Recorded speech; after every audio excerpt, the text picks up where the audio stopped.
Hello বন্ধুরা, শুভ বিকাল।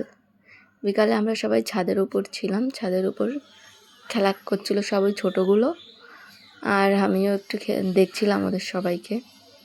Reels বানাচ্ছিলাম। ওই যে তনিষা দেখো, লোকের কাছে কলা পাতা থেকে চুরি করে আনছে, এখন খেলা করবে ওরা। চুপি চুপি ছিঁড়ছে যাতে নিচে থেকে কেউ না দেখে।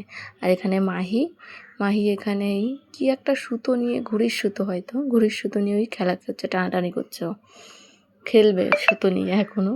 আর এখানে পূজা বসে আছে, আর এই যে আমার মেয়ে, ও আছে ওর মামার কোলে। এটা ওর বড়ো মামা, এই যে বড়ো মামি, দুজনে মিলে মামার কোলে বসে আছে। ও বসে বসে ও দেখছে, যেহেতু ওকে নিয়ে রিলস বানাচ্ছিলাম আমি, তখন গেছিলাম ছাদে। ও তাকিয়ে তাকিয়ে দেখে। চলো তোমাদের আর একটা জিনিস দেখাবো আমি।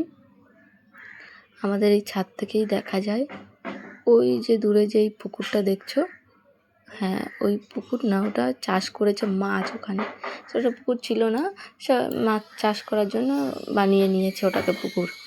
এখানটায় ওই পুকুর, ওর মধ্যে মাছ আছে। কাছ থেকে দেখাবো তোমাদের একটু জুম করে। ওখানে আছে কী মাছ বলো ওগুলোকে, হাইব্রিড মাগুর।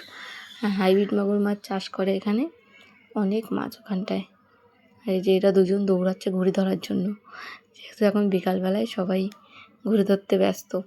আমার দাদার ছেলেও ছিল, ও ঘুড়ি ধরে। ও এখন বাড়ি নেই, ও গেছে ওর পিসি বাড়ি, ছোটো পিসি বাড়ি গেছে ও।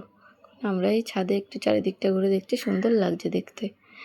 বিকালবেলা এমনি সুন্দর লাগে, তার উপর ছাদের উপর তো আরোই সুন্দর লাগবে। এই যে কলার পাতা ছিঁড়ে এনেছে, এখন ওরা খেলা করতে বসবে। আর আমার মেয়ে দেখে যাচ্ছে ওদের। যদি ও পারতো তো ও গিয়ে খেলা শুরু করতো, যে নেবে। তবুও দেখো নেওয়ার জন্য টানাটানি করছে। ওই মামি দিল, ওর মামি একটা পাতা এনে দিল, তো টাটা।